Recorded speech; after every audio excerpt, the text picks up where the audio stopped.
మోంతా తుఫాను మరింత వేగంగా దూసుకొస్తోంది. కాకినాడకు 450 కిలోమీటర్ల దూరంలో సూపర్ సైక్లోన్ గా మారింది. గంటకు 15 కిలోమీటర్ల వేగంతో మోంతా తుఫాను కదులుతోంది.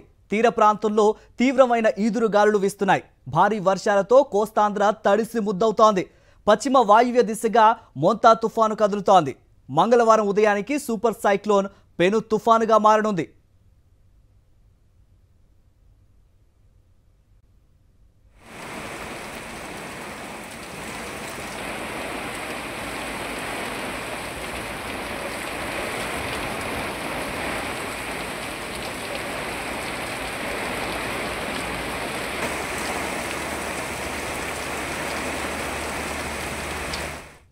అనకాపల్లి, కృష్ణా, ఎన్టీఆర్, గుంటూరు జిల్లాల్లో విద్యాసంస్థలకు ఎల్లుండి వరకు సెలవులు ప్రకటించారు.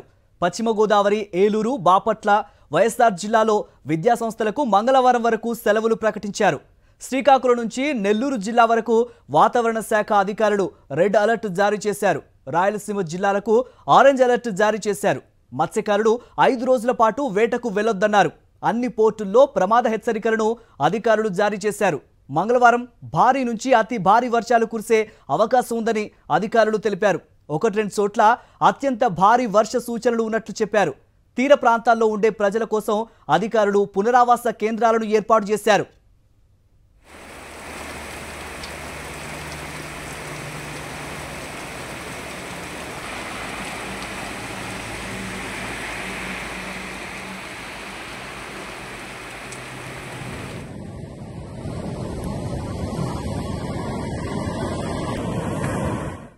మోంతా ప్రభావంతో ఉమ్మడి తూర్పు గోదావరి జిల్లాలో వర్షాలు విస్తారంగా కురుస్తున్నాయి.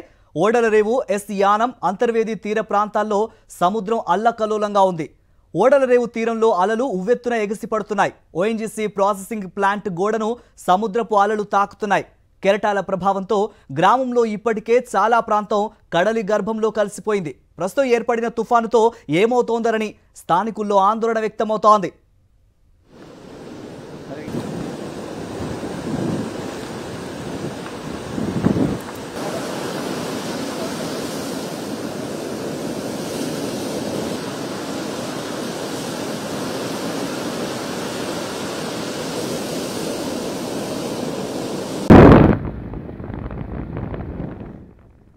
ఇటు ఉప్పాడ తీరంలో అలలు ఎగిసి పడుతున్నాయి. మోంతా ఎఫెక్ట్తో సూర్యారావుపేట, ఎన్టీఆర్ బీచ్లను పోలీసులు మూసివేశారు. కాకినాడ పోర్టులో 5వ ప్రమాద హెచ్చరికలు జారీ చేశారు. యాంకరేజ్ పోర్ట్, డీప్ వాటర్ పోర్టుల్లో కార్యకలాపాలు నిలిపివేశారు. ప్రభుత్వ, ప్రైవేటు పాఠశాలలకు కలెక్టర్ షాన్ మోహన్ 5 రోజుల పాటు సెలవులు ప్రకటించారు. అత్యవసర పరిస్థితులను ఎదుర్కొనేందుకు విద్యుత్ శాఖ సిబ్బంది సన్నద్ధమయ్యారు. విద్యుత్ స్తంభాలు, క్రేన్లు, ఇతర సామాగ్రిని అందుబాటులో ఉంచారు.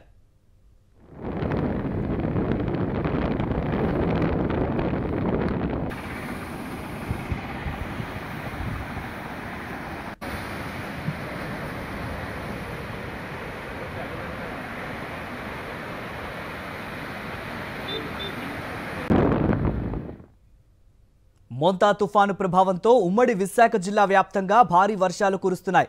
విశాఖ జిల్లా వ్యాప్తంగా తుఫాను పరిస్థితిని ప్రత్యేక అధికారి అజయ్ జైన్ పర్యవేక్షిస్తున్నారు. ఉమ్మడి విశాఖ జిల్లా వ్యాప్తంగా 110 పునరావాస కేంద్రాలు ఏర్పాటు చేశారు. విశాఖలో 11 ఎన్డీఆర్ఎఫ్, ఎస్డీఆర్ఎఫ్ బృందాలు సిద్ధంగా ఉంచారు. ఏజెన్సీలోని పర్యాటక ప్రదేశాలను మూసివేశారు. ఋషికొండ, కైలాసగిరి, భీమిలి బీచుల్లోకి ఎవరిని అనుమతించడం లేదు. వాతావరణం అనుకూలించకపోవడంతో ఇప్పటికే విశాఖకు రావాల్సిన 2 విమానాలు రద్దయ్యాయి. మంగళవారం, బుధవారం మరిన్ని విమానాలు రద్దయ్యే అవకాశాలున్నాయి.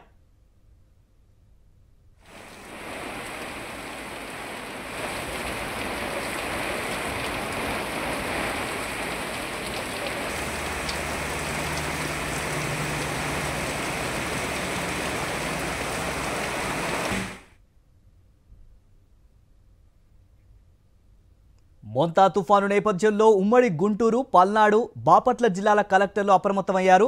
3 రోజుల పాటు జిల్లాలోని అన్ని పాఠశాలలకు సెలవులు ప్రకటించారు. భారీ వర్షాలు పడే అవకాశం ఉండడంతో లోతట్టు ప్రాంతాల ప్రజలను పునరావాస కేంద్రాలకు తరలించేందుకు ఏర్పాట్లు చేశారు. ప్రతి మండలంలోనూ ఒక స్పెషల్ ఆఫీసర్ను ఏర్పాటు చేశారు. నిజాంపట్నం హార్బర్లో 3వ నెంబర్ ప్రమాదకర హెచ్చరిక జారీ చేశారు. అన్ని శాఖల అధికారులు అప్రమత్తంగా ఉండాలని కలెక్టర్లు ఆదేశాలు జారీ చేశారు.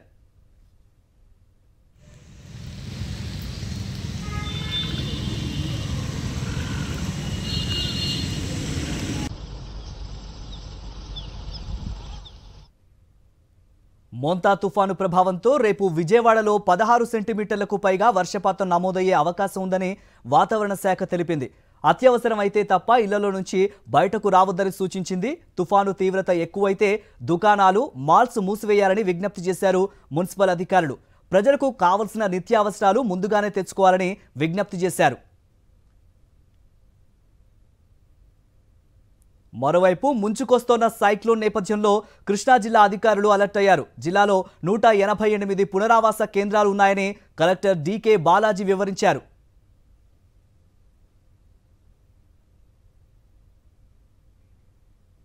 తుఫాను ప్రభావంతో పలు జిల్లాల్లో ఆకస్మిక వరదలు సంభవిస్తాయని వాతావరణ శాఖ హెచ్చరించింది. తుఫాను ప్రభావిత ప్రాంతాల్లోని ప్రజలు అప్రమత్తంగా ఉండాలని సూచిస్తున్నారు వాతావరణ శాఖ అధికారి జగన్నాథ్ కుమార్. ఐఎండీ చెప్పేది మ్యాక్సిమం తన అంచనాలను, అనుమానాలను పూర్తిగా విశ్లేషించిన తర్వాత చెబుతుంది. కాకినాడ తీరంలోనే తుఫాను తీరాన్ని తాకే అవకాశం ఉన్నది. ప్రస్తుతానికి అది నైరుతి బంగాళాఖాతంలో దానికి ఆనుకుని ఉన్న పశ్చిమ మధ్య ఆగ్నేయ బంగాళాఖాత పరిసర ప్రాంతాల్లో తుఫానుగా కొనసాగుతుంది. ఇది ప్రస్తుతానికి చెన్నైకు 520 కిలోమీటర్లు, కాకినాడకి 570 కిలోమీటర్లు, విశాఖపట్నంకు 600 కిలోమీటర్ల దూరంలో ఉంది. మోంతా తుఫాను ప్రభావంతో విజయనగరం జిల్లాలోనూ జోరు వానలు పడుతున్నాయి. చీపురుపల్లి, గజపతి నగరం, నెల్లిమర్ల నియోజకవర్గాల్లోని 10 మండలాల్లో వర్షం దంచుకొట్టింది. వర్షపు నీరు పంట పొలాల్లోకి చేరి రైతులను నిండా ముంచింది. వర్షాల కారణంగా దాదాపు 8,000 ఎకరాల్లో పంటకు నష్టం వాటిల్లిందని అధికారులు చెబుతున్నారు. ధాన్యం గింజలు పాలు పోసుకుంటున్న దశలో వాన ముంచెత్తడంతో రైతులు లబోదిబోమంటున్నారు.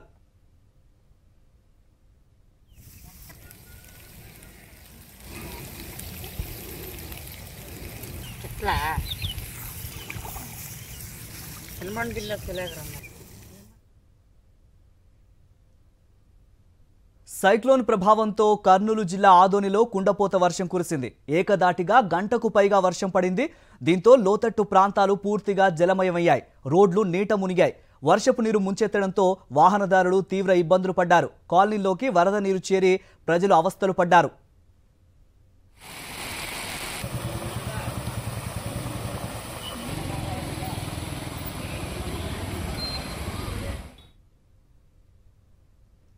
వైఎస్ఆర్సీపీ అధినేత వైఎస్ జగన్ ఆదేశాలతో పార్టీ శ్రేణులు తుఫాను ప్రభావిత ప్రాంతాల్లో సహాయక చర్యలు అందిస్తున్నాయి.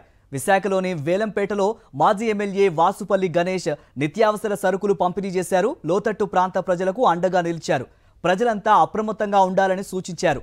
తుఫాను నేపథ్యంలో మత్స్యకారులు 5 రోజుల పాటు వేటకు వెళ్లే పరిస్థితి లేదని, ప్రభుత్వం వెంటనే స్పందించి మత్స్యకారులకు ఒక్కో కుటుంబానికి 50 కేజీల బియ్యంతో పాటు నిత్యావసర సరుకులు పంపిణీ చేయాలని డిమాండ్ చేశారు వాసుపల్లి గణేష్.